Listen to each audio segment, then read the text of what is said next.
Stone is a medium for artistic expression. It is a custom material that the fabricators are used to making in any way, shape, or form. It provides a level of versatility and an incredible level of finesse in its final form. I'm Lee Becker. This is my 50th year at Hartman Cox Architects. Washington, D.C. is one of America's great cities.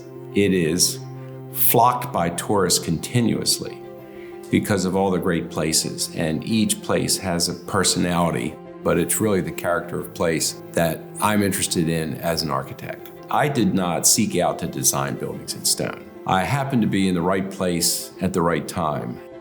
One of the early experiences in my career was being able to work on Pennsylvania Avenue, which is in the heart of downtown DC.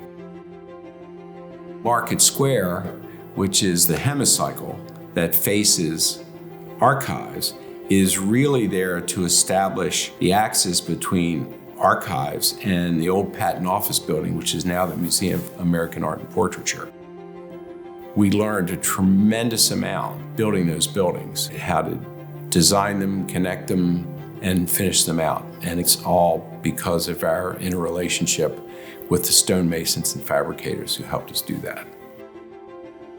My wife is also an architect and a partner here at the firm.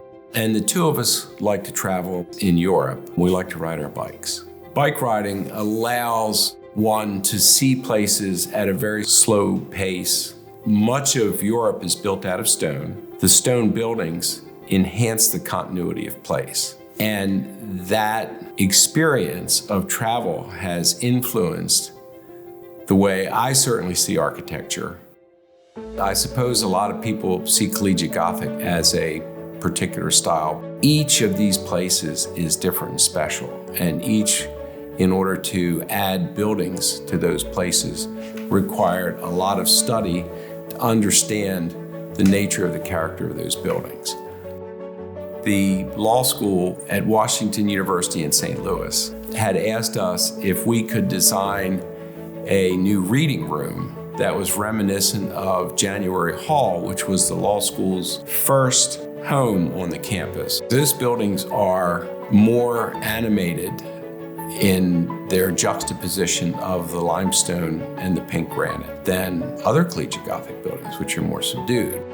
We looked at the building and came up with a design where the reading room is prominently featured. One of the most gratifying things is when they first moved into the building, project manager Mike Greenfield will call me and say, Lee, people walk by the building and come in and say, what's that wonderful space up there? Can we go see it? We move from collegiate Gothic to buildings that are not as literally stylistic. In Denver, we managed to win the commission to be the design architect for the new Denver Detention Center, which was a 500,000 square foot building and was going to be between the Denver Mint and the new Denver Courthouse. We wanted the design of the building to capture the Denver light and the variegation both of the stone and the subtlety of the face from the shot-sawn process caused it to capture a lot of light and shadow and variability in color, and this changes all day long. Economy in building a building in saying we want to set one piece, not four pieces. And that worked with our desire to make the building as monumental and permanent as it could be. So all of those stone courses feel like you're at the pyramids. They are absolutely huge, incredibly well set, and they change all day long. It was a design competition for the new federal courthouse in Mobile, Alabama. We looked at the civic buildings and the religious buildings and came up with a classical format to design the building.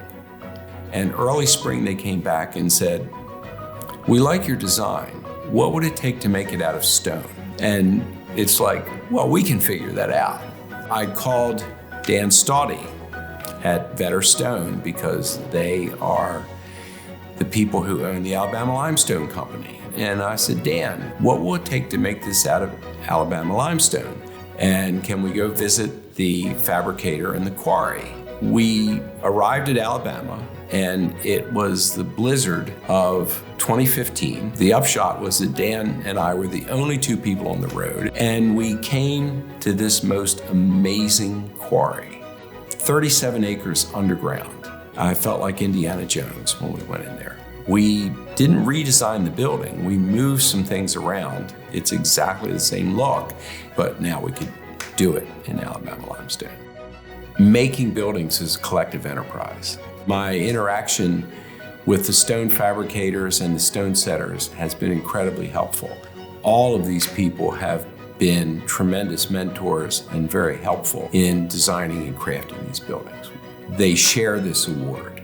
It's just been a pleasure throughout my career to be engaged in buildings that are put together by stonemasons and stone fabricators.